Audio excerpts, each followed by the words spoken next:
Welcome, everybody, to another episode of Resilient Riches. We have a very, very famous rabbi here today. Normally, we don't like to have rabbis on, but this one's really famous. He's almost as famous as some of the stories of the Baal Shem Tov that we know from Chabad. We know from this amazing movement that's changed the entire world. So a couple things about Chabad. There are more Chabad houses in more countries, so they have more country count than there are McDonald's in country count. Chabad has been around We've actually opened some countries. Really? New countries that don't exist.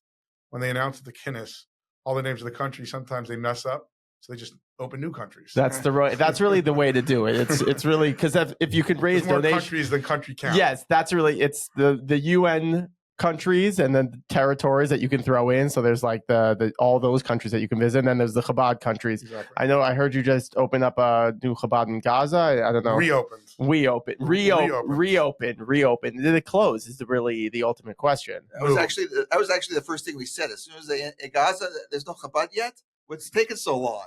There was Chabad. Actually, in 2005, I was in Israel, and I went to Gush Katif multiple times, and there was Chabad there in Neve Dekalim, and wonderful people, and I'm happy we're back. It's been too long. Yeah, there's a couple things I like to break the stigma on. The Chabad movement loves to say there's a very famous story. If it was so famous, it would be on TV. If it was so famous, at least have an Instagram channel. Like, I think it would have something that would allow for that fame that we're talking about. Maybe you should say we want it to be famous. That's what there's a story that we want to be famous. We want it to be famous, so we're going to talk about it now. So we want it to be famous. Touche. First of all, I concur. I think the reason why rabbis say that is because they've said the story so many times, they're embarrassed to say it again. So they say, oh, it's very famous. Like, obviously, you might know this already, but I'm going to say it again. I think that's actually where it comes from. Yeah, because I got 4 speeches, and I'm just going to rinse and repeat, and I'm going to change the punchline at the end, and I'm going to make fun of the rain or make some joke or whatever it is. Well, as on the note of a joke, so they say that a good joke, you can only repeat once a year. A good story, a rabbi could say over every 6 months. A Dvar Torah, he could repeat twice in the same Shabbos. So, Yeah. Aaron, I think we should step back. We haven't actually introduced the rabbi to our listeners and who he is and where you're coming from. You just ran right into it. So. Yeah, that's the beauty of this. We can do it the way that our listeners care about. So, Rabbi Wilhelm is a close friend of mine that I would say. He runs, what makes him really unique is he runs the largest Chabad young professionals community on the planet. And that's actually a true fact. It's not a lot of the Chabad things that they say is all true, but this part is actually true. He's had the largest event of Chabad in New York City history. How many people did you have there? The largest young professional that we know about Jewish event was 3,200 people on the steps of the New York Public Library this Sukkot, and we're very proud of that. Yeah, so you did that 2 years in a row, and then we have to. You're only growing, and you're only pushing, and you're only building. And I've seen you coming in in a very small apartment with very loud children. I like to call them the Wild Wilhelms. With very loud children in a small apartment, and all of a sudden you finagle this guy to give you a big townhouse, and it's incredible because you filled up that townhouse, and then next thing you know, you said, "Hey, I actually need more space because we're doing more and more work."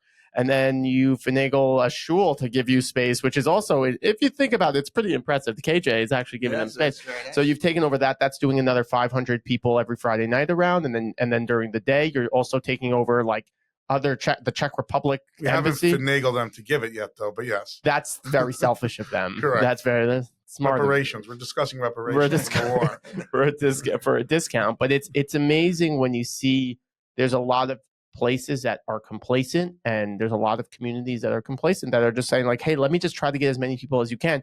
For you, it's kind of the opposite. Like, how do we fit all the demand? We just need to make sure that we have the supply. And I think it speaks to your character and what I've known for a long time. I would jump in. I come in occasionally. I'm going to interrupt. And I've come a couple of times. I've come for Shabbos. There's a couple. Like you heard of Simcha. I was here a couple of weeks ago. Whenever I come in, it's always you always have the family feeling, like with all the people that are coming in, all the younger professionals are coming in, and some of them not so young, I got to say, but there always is a feeling of being together and warmth and kindness, and they just, you could see that they just like being there. I came to some of your Fabregans later on. That's a party later on where they do a lot of singing, etc., and everybody's just having a blast. It's an amazing feat that you've taken on, and it's an amazing responsibility you've taken on. And it probably leads back, and we want to just kind of hear from you. How did the Rabbi Schneerson, the original Lubavitcher Rebbe, who was really the most famous rabbi, actually the most famous rabbi probably in history, because he's the most well known. He's really an inspiration. How did he build such a movement in such a short amount of time? Can you give the difference between the Chabad movement before he started, what he did, and then now what it is today? Can you give a brief 2-minute history of that? Before you start with your 2-minute history, I'm just going to mention my mother-in-law is cooking for the soldiers in Israel. So she has a picture in 770 in Crown Heights of her getting $1 from the Lubavitcher Rebbe. She puts that into every package with a note on the back, a picture of it. Wow. My wife just is going back again to help. She just came back with like 300 copies or whatnot.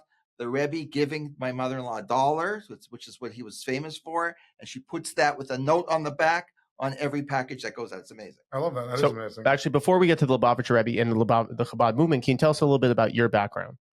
Okay, there's a lot. I like this because there's a lot, and you guys talk so nicely about the Chabad. We wouldn't have you here if we didn't like it. First 2 edits I have to edit. We didn't have to finagle KJ. They were very forthcoming, as is the person whose townhouse it is. They were forthcoming. And actually, so I want to give them credit, both the owner of the house and KJ, for coming forward. Well, they realize the good you're doing. Yeah, I agree. But I just don't want to feel like they were. I want to. That's what we mean by finagle. That's what all right. Right. Okay. No, they did want to be partners in the great work, and we thank them both. A little bit about me, you said. So I grew up in Portland, Oregon. My parents are Chabad emissaries, shluchim. They were sent there 40 years ago, actually right before I was born. I'm still a young professional, 39. And I'm the third of 11 children. My parents led a life of shluchus, of being emissaries to bring Judaism and raise really a Jewish life in Portland, Oregon. When I was growing up, there were about 10,000 Jews. Now there's about 50,000. But there wasn't, kosher food. My father helped bring kosher food. They built a mikvah. They started a day school, a shul, really just bringing from a traditional Jewish life to Portland, Oregon, and now it's flourishing much more. And ever since I was a kid, first and foremost, I wanted to have a candy shop, and of course, there's no question about it. Kids Maybe have taken part of me. You did. It's just your kids are eating. Like, correct. It's a non-for-profit candy store, correct? It's just my thing, non-for-profit. Yeah, it's consistent. That's well said, actually, because we do have quite a bit of candy. You do. And that's maybe because we didn't have it in Portland. We didn't have a kosher candy store. But in the back of my mind, or then in front of my mind, I also always knew I wanted to also be a Chabad emissary. I did. It wasn't something that was forced upon me. It wasn't something that, I decided later in life. I always knew that that's my parents who are shluchim. I wanted to do the same thing. Now, I never thought I would end up in a city like Manhattan. I didn't know that humans live in Manhattan. I thought that, only people work here.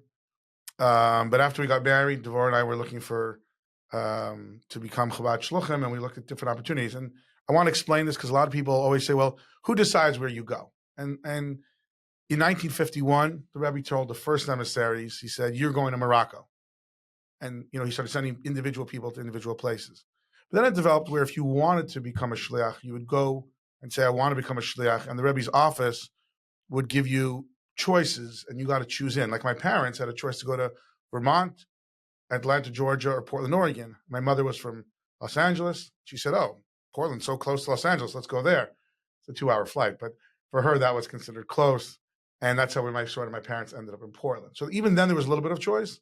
And now, since the Rebbe is passing, so there's like regional directors, managers, and they say, if you're looking for a Chabad post, we have an open position, and it's sort of like getting hired for a job. If they think you're the right fit, then you start your own Chabad center. So my in-laws at the time, Rabbi and Rebbe Krasniansky, Devorah's parents, were the Chabad shluchim on the Upper East Side for the last 30 some odd years. And when we were looking to move out, we looked at different options in England and other places. And they said, well, there's opportunity to start young professionals on the Upper East Side.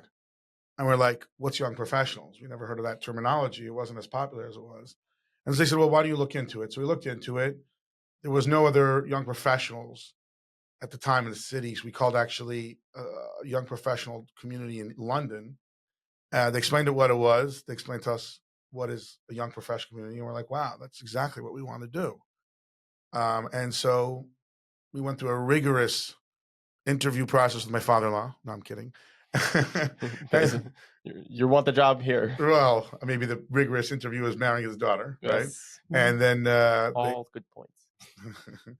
And then we started the Young Professionals. And just another fun fact is that when we started Young Professionals on the East Side, people were like, there's no young professionals on the East Side. They're all on the West Side. All Jewish young professionals live on the Upper West Side. It's been going like that for the last 30 years. So we looked at the data at the time. There's a Pew report. The Federation was putting out a report. There's about 7,000 to 9,000 young professionals on the East Side. Funny, initially we thought the report said 18,000, which is how the name Shabbat 18,000 was born. The true number is about 9,000, but we still like the name 18,000, so we kept Shabbat 18,000. And we said, there's young professionals here, just everyone's building a community for them, and that's our job, and that's how we started. So I just had a couple of questions. One that strikes me right away is that you're on board completely with your wife. Is that how it is with every shliach, that the wife and the husband, they're both on the same page? And also, how does the funding work? Great questions. First of all, I can't say me and my wife are on board with everything together. However, it would be impossible. However, to be shluchim, it is a couple's decision. Like when my parents were going out, one of the questions the Rebbe asked, from the only questions, is does my mother also want to go? It has to be a team. They don't have to both. That's what are called co-directors. You don't have to. It's a couple, a Chabad couple, husband and wife are co-directing a Chabad house. They don't have to both do the same things, but they're technically co-directors, and it must be that way. And also, you'll see there's no single Chabad emissaries. You can't be a shliach, a full-time shliach, until you're married as well. It's probably also for tznius reasons, modesty reasons. Yeah, it makes sense. Yeah. I always found what happened with Rabbi Schneerson and Lubavitcher Rebbe was the Lubavitcher community, and correct me if I'm wrong, the Chabad community was a much smaller community. It was a bunch of families living in Crown Heights and just doing kind of their thing, very close to 770 and being part of that community, very close-knit. And then he saw that there was a huge need, that the Jewish community and the Jewish light was diminishing. And there was a big assimilation factor. So he said, Shlomi, hey, you're going to go to Morocco. And he's like, what's Morocco? And he's like, yeah, we're going to send you to Morocco. And Shlomi goes like, well, I don't speak Arabic, French. I don't speak any of that. He goes, yeah, you're going to go. And he goes, well, are you going to pay for my flight? No, you're going to have to figure that out. He goes, do you know like any Jews there? Like you can connect. No, you're going to have to just show up and you're going to have to build it for yourself. And he did that. And the Chabad community was only, I want to say a couple hundred families. Was that right? In America at the time. In America, only a couple hundred families. And it's now become, because of that movement, because of what he did, he started placing people in different places. And then you get like an Avrami, and he's like, hey, you're going to Africa. And Avrami goes, what's Africa? And you're constantly doing that. But he created from such a small community into such a big impact, which is so crucial when talking about life and business and success. And that's why we're having you on today for Resilient Riches. Riches is about success. Riches is about building something, not necessarily money, but building something from a small portion and your portion, but just having big dreams and accomplishing and executing on those big dreams, which is what he did. But let's talk about how did these people, let's say a Shlomi, Moshe, Mendel, Mushka. And I have to say that I've been around, different countries in Europe, and every time you find a shliach, there always seem to be a very special person, no matter what. So it's obviously nice. It's also, it's always very carefully selected. Somebody out in the Hamptons, he's like, we have some friends of ours, religious, not religious, makes no difference. Okay. So yeah, you're asking good points. And, at the core, I think Rabbi Lord Jonathan Sachs said it really well, that most leaders are leaders because people believe in them. And the Rebbe was a leader because he believed in the people and made them leaders. And the Rebbe took regular people, or like I like to say shmigegis, and said, we believe in you. I believe in you. You could be an emissary. And Chabad's model is a franchise model, which means the Rebbe sent you out, but you were completely independent. in how you wanted to bring Judaism there, what programs you wanted to do. Financially, you're completely independent, but there was the belief. The Rebbe believes in you. He gave you his blessing, and he said, I believe that you could help bring authentic Judaism to Portland, Oregon, to Vietnam, to Europe, to the Far East, to every corner of the world. But really, it was the Rebbe's belief in people. So at the core, what made Chabad be able to flourish and what made it so successful in the sense of accessibility and being everywhere and have branches everywhere is that the Rebbe inspired a generation and said, we're not here for ourselves. We're here for a life of service. And what type of services was after the Holocaust? And some people say that the Rebbe never said this, but people say that just like Hitler, Yamach Shemaya, his name should be erased, searched out every Jew with hate. The Rebbe in 1951 said, I'm going to find every Jew with love and show them the love of Judaism. Yeah, and it comes to a lot of the theme that we've had on this podcast, which is such a gift that we've been able to talk to some of the most amazing people. We spoke to Hillel Fuld, and he was and the narrative of Jews and the narrative of our community that is normally looked at as hate is because we are a light onto the nations. That's been something that we've always wanted to be. We want to be a light. We want to be a positive factor in the world for good. That is our deep core. Yes, there will be outliers. There will be crooks. There will be killers. There will be murderers. But as a unity, as a people, we want to be a positive outlook for good. And he emboldened that image, and he pushed that image, and it comes through some of his emissaries. You are, for me, the best example because you created something. There was something there. You found a little spark, and you turned on that spark, and it made the biggest atomic bomb on the Upper East Side, which is a really, really tough community. In the community, you have Safra community. They have 2 big buildings, unbelievable rabbis, unbelievable community centers that they're able to bring. You have KJ. You have all these other communities that are there, and most people would say, "Oh, it's competing," but you never looked at it as competing. You looked at it as now there's more opportunity for us to build it together, and that's really where KJ is approaching you, Parkey's approaching you, and all these different very, very well-established institutions is approaching you saying, what are you doing? Can I be a part of what you're doing? So going back to the money question, so it's a franchise, but does Chabad support, the Chabad umbrella support? Right. So what I've heard is that they will fund you for like a first year. And then during that year, it's up to you then to develop it further. Okay, so the model of the franchise is the Rebbe believed in each shliach and said, you could go out, you have my blessing.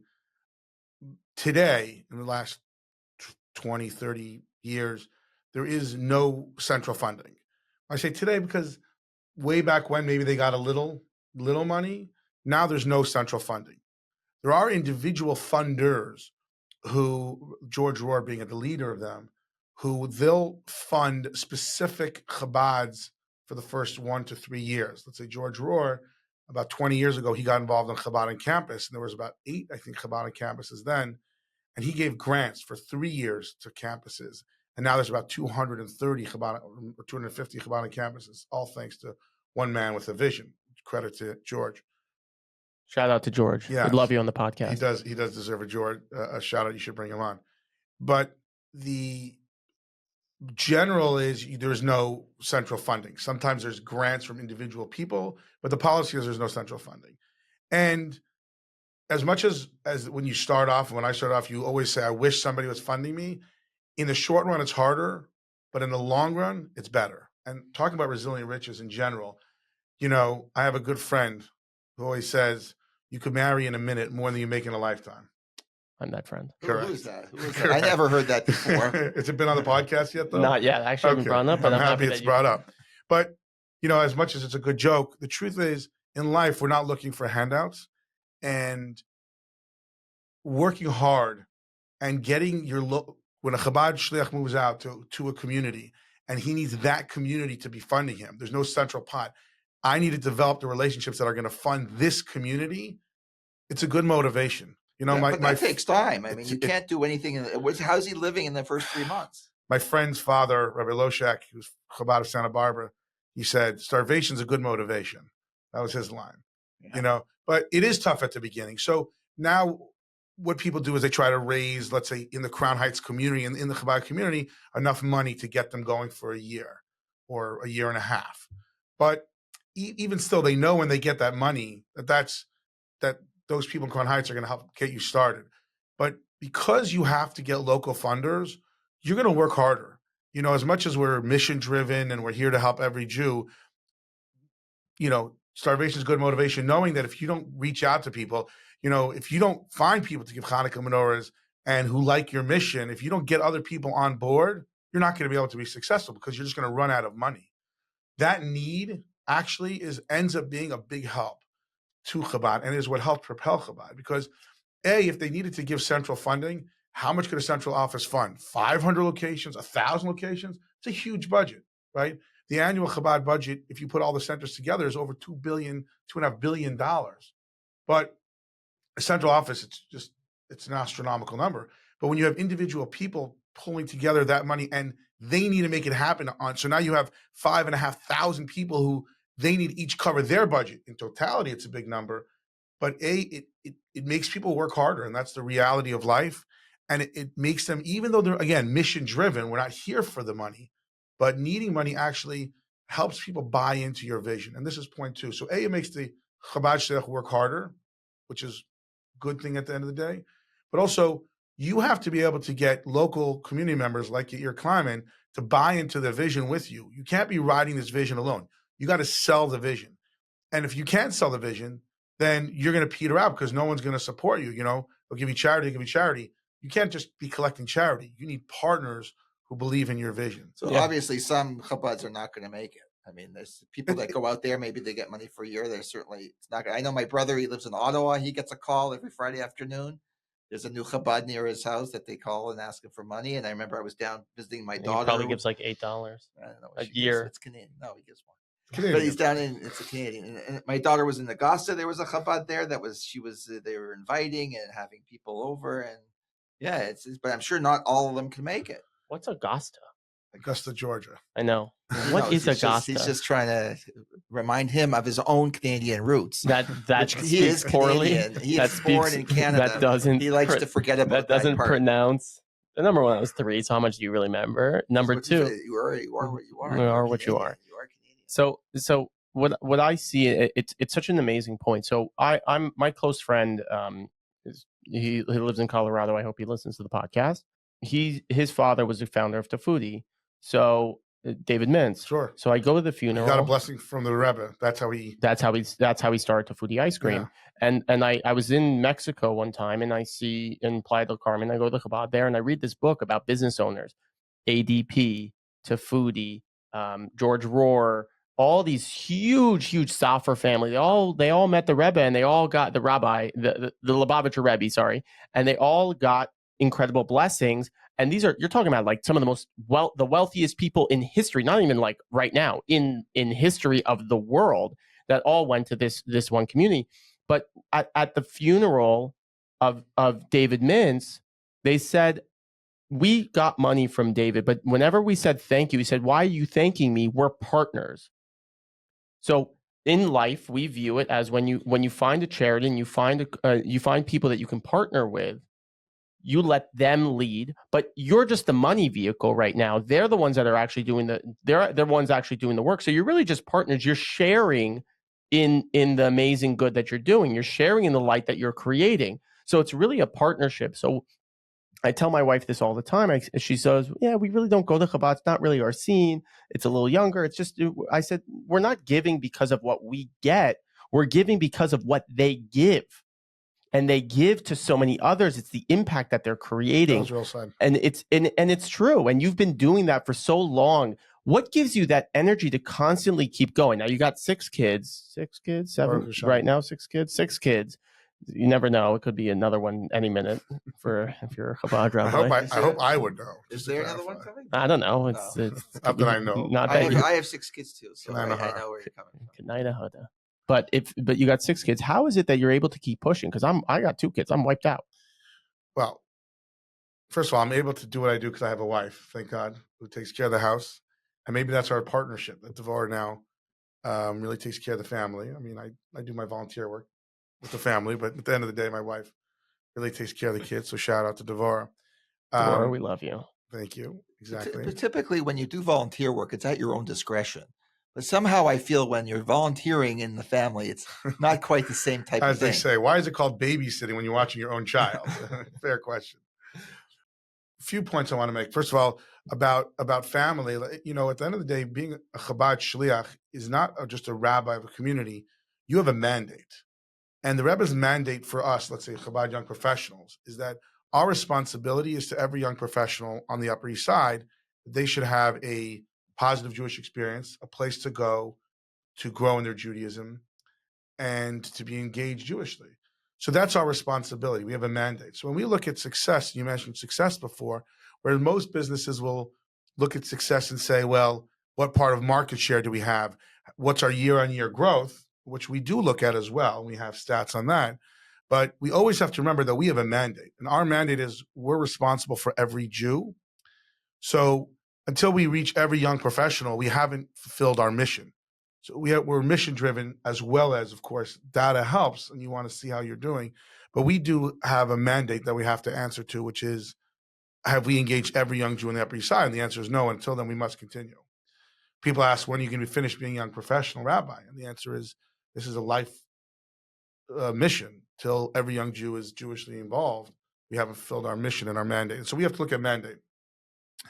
At the same time, being a Chabad emissary is like any job, right? Even if you have a family, you're here at work. You have to work. And the difference is maybe we're not 9 to 5, we're 24/7.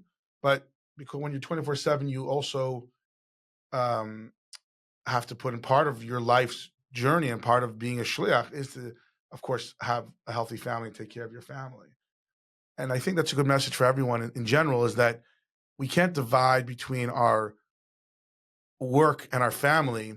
Really, our life is one mission and one journey, and everyone's life really is one journey. And we're working for our family, or to provide for our family.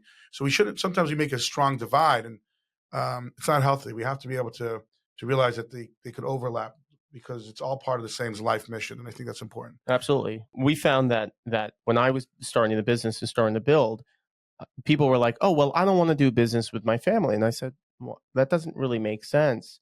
Like, I want to be closest to my family. I want to enjoy my family. Like, I love what I do. It's part of my essence.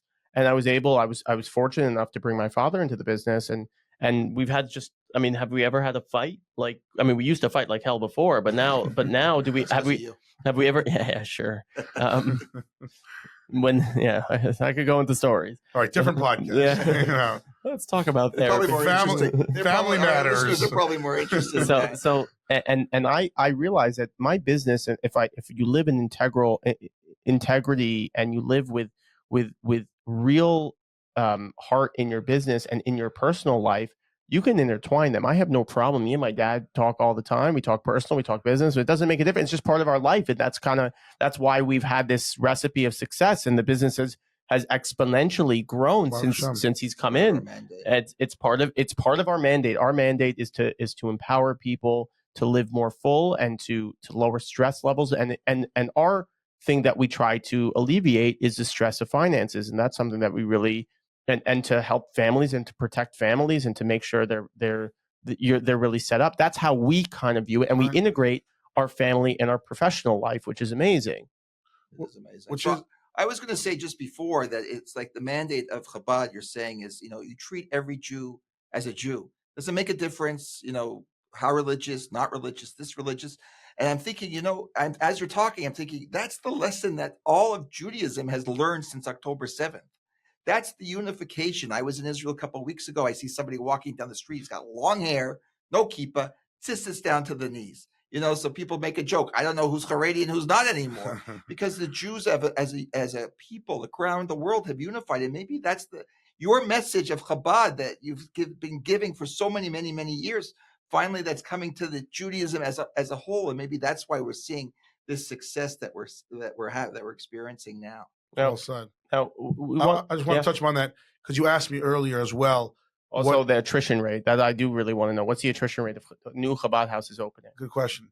So the Rebbe's, like you said, Chabad was a community. It was a Hasidic philosophy, moved from the town of Lubavitch through Russia, Poland, ended up in America, New York City. Fun fact, by the way, when the previous Rebbe moved to America and came to New York, that's when the UN opened in New York. That's what made it a global. What does Chabad stand for? I would say that's probably a bad thing. Yeah, now it's a bad thing. I wouldn't be so proud of that. Something you want to It just shows that it's a sad city. fact. It's sad. What does Chabad stand for? Because it's sort Great of question. confusing. It's Lubavitch. We got a lot of questions. Because it came from Lubavitch. And so it's just like all the other, like you have Satmar, Exactly. Hasidim, they came from a certain town in Europe, Eastern Europe of Lubavitch, but you call yourself Chabad. Good question. And that will segue into where I was going to go. So Lubavitch means the city of love. And it was a little town in White Russia, literally a shtetl. When they tell you the famous stories about a shtetl, that's a shtetl. Lubavitch is a little shtetl. Chabad is really the philosophy. So the first Chabad Rebbe, the Shner Zalman, the author of the Tanya, he was the first Chabad Rebbe. And Chabad is an acronym for Chachma, Bina, Das, wisdom, knowledge, and understanding, versus what would be the other option? Chagas, Ches, Gimel, Tuf, Chesed, Gvur, Tiferes, where emotions.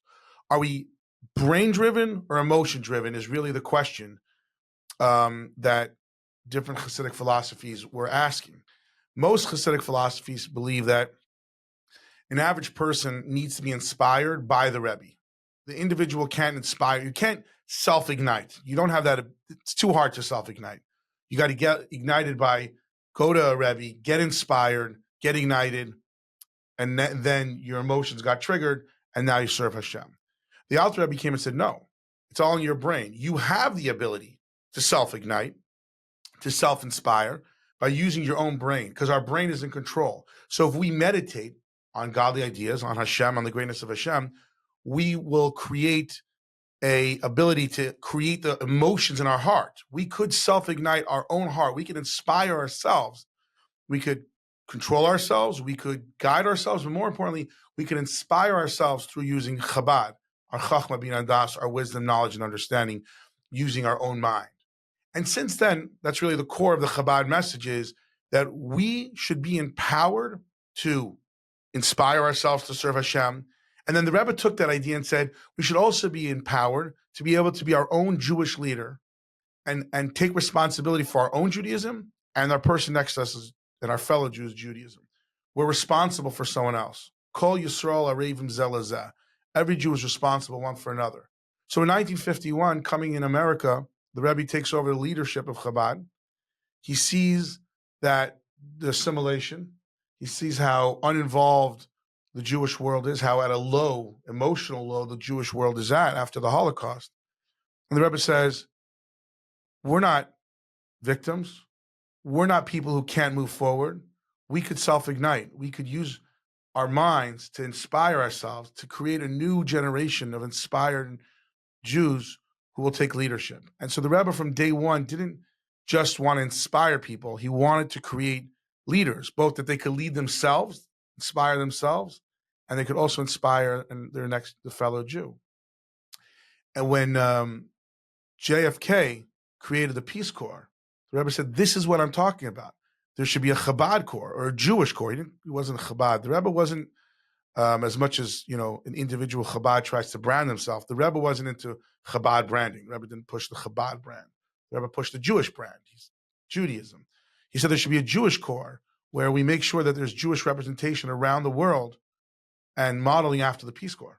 And the Rebbe actually used that as a model. It's amazing. So what really was that inspiration that we could self-ignite, self-inspire, and then be an owner, be a leader, is the core message of Chabad. And that's really what drives the individual Jew or shliach, emissary, is the core message of Ahavas Yisrael. We have to love our fellow Jew. And if you, I know I'm going overtime, but if you love your fellow Jew, I know. No problem. It's Chabad. It's classic Chabad. More than 2 minutes. Give them 2 minutes. They take 40. I just have to say this. If you love your fellow Jew, that's why you'll try to share with them Judaism. And this is an important point. A lot of people think that the goal is get someone else religious. Therefore, be nice to them. If you're nice to them, they'll become religious. Completely backwards. Completely backwards. The Rebbe spoke about this many times. The Rebbe said, we as Jews must love our fellow Jew, as you spoke about in Israel now. Because we love our fellow Jew, Wouldn't we want to offer them the great treasure that the Jewish people have called the Torah? But we love them not because of the Torah, not to get them religious. Don't invite, it's not a bait and switch. I'll give you a nice kiddush so that you come for, davening. A lot of people ask me, and doesn't it bother you that people just come for kiddush? Maybe they didn't even daven, or maybe they daven elsewhere. And I said, no. If there's a young Jew who wants to come and have a good time at Chabad, and in the Jewish environment, fantastic. It's not like we're trying to get you to, Kiddush isn't a reward for davening. No, Kiddush is a mitzvah on Shabbos. Come and enjoy the Jewish world. What I love that you're saying is that the whole movement, it's not a tit for tat. It's just to be part and have a Jewish experience. How people have experiences, each person is different. Now, correct. What we always like to figure out is for these people who fall into the category of resilient riches, and you do qualify to be our client in real life. What is that moment, the defining moment, the challenge in your life? And it could be now, it could be 10 years ago, it could be 20 years ago, because now you're getting to the end of young professional age. So you have to keep extending it. And there's plenty of people that will come in. By the way, you could stay young forever in America. For the right price, you could stay young forever. Maybe it should be youngish. Yeah. Maybe they gotta put it I feel like Ukraine. I feel like in Russia, you can also be young forever. Correct. But what was that defining moment in your life? What was that defining moment in your life that allowed you to constantly push when things are challenging and there's big obstacles? I grew up, my parents were shluchim. There was not a lot of money ever at home. And I didn't grow up in an environment of wealth at all, nor were the people around me per se wealthy in Portland, or didn't flaunt wealth. And in my brain, I always had one passion. I always wanted to give tzedakah. And I said, when I grow up, I want to be a philanthropist. I want to be able to give a lot of charity to help people in need. That's my personal charitable interest, to help individuals with need. And I think we share that personal passion. And people used to say, well, you're in the wrong business if you want to be a philanthropist. You can't be a Chabad emissary if you want to give a lot of charity, right? That's not a bad point. But I met Yudi Hersenberg, actually. We went out for dinner at what used to be Nargila Grill some, 8 years ago. We do not endorse Nargila Grill here. Now it's Sip and Sizzle, though. So maybe it's kosher. Maybe it's under the it's OU. kosher. Now it's under the OU. And we had a dinner, and he was pushing then that people should give 20% of their earnings, because that's the optimum. Not 10% is considered the minimum, 20% the optimum, called a chomesh. He had a chomesh club. And I remember thinking then, I was like, look, I want to give a lot of charity myself. I don't want to just collect. I want to be giving personal charity. And as much as I want to give, let me act now like I was already rich and give charity like I was rich. And that was a changing moment in my life. I started giving 20% of my earnings, which wasn't so much, but I said, I'm going to give as if I had that ability. And it changed my life because since then Hashem has blessed that we have done better, because that's Hashem's promise. But more importantly, he said, think like a giver. Don't think like a taker. Think like a giver. And B, think where you want to be and act the life you want to live. And it changed my life. I, since then, have the blessing to have been able to give tzedakah. Of course, I would still like to do a lot more. But also in my brain, I feel like I'm a giver. And so now when I go and ask people to support Chabad and they hem and haw, I feel bad for them. Not because they don't give to Chabad, because I see they're not in the giving mentality. They still feel like a taker of life. And the blessing that I got to change my mind to say, no, I'm a giver. I'm a rich person. I'm a giver of money. It was the greatest gift I got. Yeah, and that's something that we want to do. So we want to give you a little gift from myself, my father, and some people that work with us.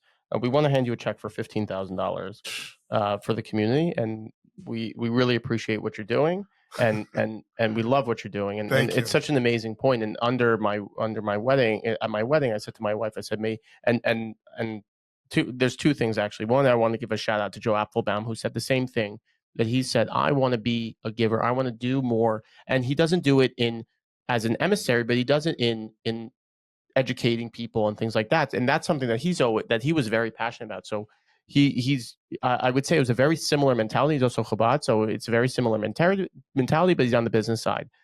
And on the second side, from my client at YaYa, a good friend of mine said, may you always be on the right side of the giving train. And if you live that way, you always will be on the right side of the giving train. And it's a beautiful thing. We have this game that we like to play, and we want to just. I'm allowed to shake you in your dad's We can do it hand after. We can do it after. You can shake my father's hand, but he didn't give $1 to it, so. I'll take a shake hand. But he did Thank you empower. very How's much. that? You get the empowerment Many award. The empowerment award for excellence. I'm good for that. Many learn from you guys to give, but really the blessing of mindset of I'm a giver. I'm a rich person. I could give. Greatest gift. It's amazing. Think big. Think small. That's the key. Stop thinking small. So we have this. Just before you go on to that, I belong to a networking group. I don't want to publicize or anything. The motto of the networking group, which is across the world, is givers gain.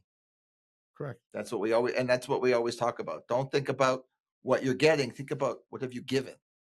Yeah, it's been amazing. It's been really a life-changing experience for you. That's really the foundation of the world and of everybody's life. So and what you give is really what you keep in life, right? There's a famous story. It has an Instagram page with Sir Moses Montefiore that the Queen of England asked him what he's worth, and he said a number, and she said, "We know you're worth a lot more money." And he said, "No, I gave you the amount of charity that I've given. Because in life, the only money that I know is always going to be mine is what I've given away. What I have in the bank might be gone tomorrow, so I don't know that's my value. What I've given away is always mine." And when you look at somewhere that, not that life is about plaques, but you see there's a plaque in your name because you gave it, or you've changed someone's life, that's yours forever. No one could ever take that money away from you. As you know, and just to confirm, we're just custodians of the money. And if we don't look after the money properly, we don't do what God is giving us the money for, then why should he give it to us? Right. And that's when it gets taken away. It's an amazing thing that how you look at the spirituality of money and how the way to perceive money, which is very deep. And we hope our audience members and our listeners are listening to this to understand that money is more than just dollars and cents. There is a higher calling for money, and the way that you perceive money has biblical understanding, and that's where the wealth comes from. And I really love that. I would say that Montefiore story is actually famous because he also has a hospital. That is a famous story. So I heard you say it last year, actually, maybe. But we have this game just to learn from you. There's 52 cards in this deck, and we took out the 5, and you took out the 5 beforehand on what you felt was your your biggest values for yourself. We do this with people, but we just want to break down your 5 values that you brought up, and we want to just go over that, and then we'll wrap up after this. So please. So you want me to read the cards? Read the cards of your 5 values, and then tell us why you chose those 5. Okay, so I'm going to sum up a statement, and then I'll get into the details. Statements. How many letters? How many words? Of course. It's got to be more. How many words are in the statement? Can't just be a reading off. You could say paragraph. Just don't. You don't have to push. My statement is that I think my life's mission in this world, really everyone's life mission is unique, but we have a general life mission, which is to serve Hashem and bring holiness and godliness, which is an embodiment of all that's good to the world, to our family and the people around us. And I think that's really what takes through what happened here. So that's why I want to say that. So in that order, I'll say spirituality. And when I say spirituality, I mean my understanding that I have a neshama, a soul, and trying to live my soul. I don't just want to live a physical life. I want to live a life of spirituality driven by purpose and by my soul, my neshama. That was spirituality, which takes me to family. Family is my first obligation in this mission of living soul. The first obligation we have is to have a family and take care of our family. And I want to always remember that that's part of, not just because I love my family, which I do, but also because it's part of my mission in this world. My first step on that mission is to take care of my family. The next step would be friendship and taking care of my friends. Again, as part of having friends and being a good friend to others, I think is a critical part of changing this world. And the individual, my friends is my responsibility to take care of and look out for. And talking about resilient riches, I think if you don't know, one of the definitions I think of a good friend is, do you know your friend's financial status? Not how much money they have in the bank, how wealthy they are. But if you have a friend who's struggling and don't know that, you're probably not a good friend. I know in America it's not it's not PC to talk about money. But if you're a good friend and you don't know that your friend's struggling financially, you're not a good friend. I can't define you as a good friend. So it's not only about money, but since we're on a resilient riches, friendship, I think a big part of friendship is a big part of the mission in this world, is looking out for those people who've crossed your path and they support you and they're your support network, and be their support network as well. So I think that's very important. Helping others is obviously the overarching theme of everything we're talking about, and philanthropy, the ability to not only be a good friend and be a support system, but really I have a dream. And like I said, I started my dream already to be able to give dollars and cents. My dream is to give hundreds of millions of dollars away, that every person in the world who has a physical need, I wish I could be able to help give them financial stability. And that's a dream and a goal of mine. And you have, I know last year the community gave over $100,000 to families in Israel, and we've helped out a lot of people in the community, and the community's getting involved, and it's going, and we know exactly where the money's going, because we've kind of set up this infrastructure that if people are going through financial troubles, we go through a process in the system to help them and get them out of it. And you've been a pioneer on that. And I want to wrap up just talking about George Rohr, who we love on the podcast. Shout out to George Rohr, come on over.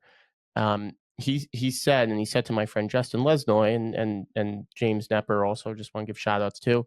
But he said to Justin Lesnoy that the reason why he loves Chabad and why he gives to Chabad is because there's so much value in giving to them, because they're so committed. And what blew people away at your gala, which was a beautiful event, was that all of the salary for like 9 people was like $250,000. And everyone's like, does he eat food or he just takes meat and puts it in his pocket for his family? Like it blew everybody away. And the level of commitment you have to your calling is why you've built the success you built in such a short amount of time, when all obstacles were against you. And I see this, and I see resilience in you, and that's why I feel like we're partners, and that's why we take new initiatives together and we build together, and that's why I think my dad enjoys the journey that we have all together. Absolutely. So thank you so much for coming on the podcast.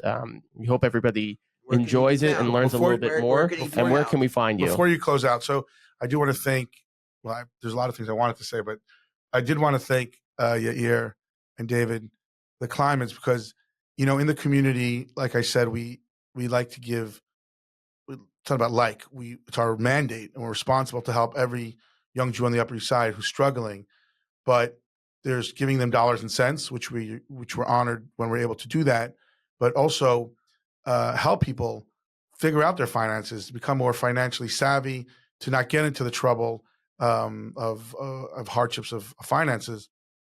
And so Yair takes a lot of time, besides giving money like you give today, thank you, but gave the time to spend with people to get them on a road of financial stability. And that's almost more important than the dollars themselves, because that will keep them on a stable path going forward. And like I said, if we care about our family, if we care about our friends, if we care about our community, dollars and cents, how are their finances? And if you don't know, make sure you make that, at least that they're okay and they have what they need. The highest form of charity at tzedakah, as you know, correct, is getting somebody to get them a job, get them to go on his own 2 feet. Invest with them. That's what we like to do, is to make sure somebody can not be afraid of their finances, not be afraid of what situation they're in, and move forward and have a plan and get themselves out of it. But that needs help. But it is the highest form of tzedakah. And I'll end with this, I know, but since you love the Baal Shem Tov, who was the founder of the Hasidic movement and pioneer in Hasidic philosophy, the first thing he did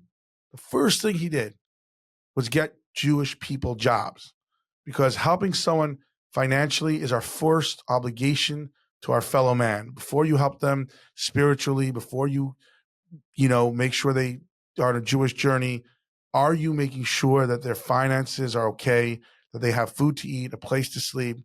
Are you, if you're not in tune with that, make sure you get in tune with your friends, especially someone who considers you a friend, as a minimum, make sure that their finances are okay. You don't have to get into their personal business if they don't want. You could just send them to Climate Financial to do that. But really, make sure that they're okay. Yeah, and that's what we lead with money talks, and we help build resilience. We help build communities of finances, and something that is our calling and our passion, and we try to live that every single day. Our mandate. How do people find you? How do people get in touch with you? Give a little plug. Okay, so I roam the streets a lot. ChabadYP.org. ChabadYP.org is our website. My number's there. We're very transparent. My number's there. My email address is there. ChabadYP.org. Or you could just come to my house on 72nd Street. But ChabadYP.org is our website. It has my number. It has our email. And we're really here for every Jew. And again, honored to have this partnership, because caring about someone else's finances is the beginning of any care. And caring about everybody is what you're doing, and we love it. We love you. We appreciate you, and we thank you so much for coming on. Thank you very much. Thank you. Thank you very much.